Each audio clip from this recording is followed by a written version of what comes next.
CPMന്റെ തണലിൽ ഒരു പരിചാരകനെ പോലെയാണ് കേരളത്തിലെ വനംവകുപ്പ് മന്ത്രിയെന്ന് ഡീൻ കുര്യാക്കോസ്.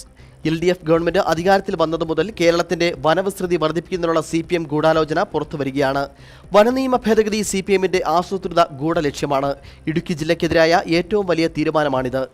ആർജവം ഇല്ലാത്ത വനംവകുപ്പ് മന്ത്രിയെ ആവശ്യമില്ലെന്നും മന്ത്രി രാജിവെക്കണമെന്നും MP ഡീൻ കുര്യാക്കോസ് കട്ടപ്പനയിൽ ആവശ്യപ്പെട്ടു.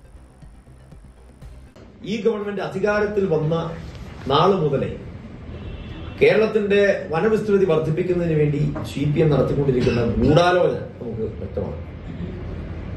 ഇവിടെ ഈ കരട് പുറത്തു വരുന്നത് വനമന്ത്രിയുടെ സ്വന്തമായിട്ടുള്ള ഒരു നടപടിയല്ലല്ലോ, ഗവൺമെന്റിന്റെ നടപടി, ഗവൺമെന്റിന്റെ തീരുമാനം എന്ന് വെച്ചാൽ CPMന്റെ തീരുമാനം. അപ്പൊ ആ ഗൂഢാലോചനയാണ് നമുക്കിവിടെ പുറത്തു വരുന്നത്.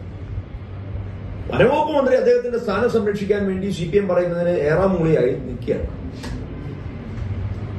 അദ്ദേഹത്തിന് വേറെ ഒരു ജോലിയും ഇല്ല, ഒരു നടപടി. ഏതെങ്കിലും ഒരു കാട്ടാന ആക്രമണത്തിലുള്ള മരണപ്പെട്ട കഴിഞ്ഞ ആഴ്ച കുട്ടമ്പഴി മരിച്ചു, അതായത് തൊട്ടടുത്ത ആഴ്ച തൊട്ട് മുന്നിലത്തെ ദിവസം തന്നെ നേരുമുന്നിലത്ത് മരിച്ചു.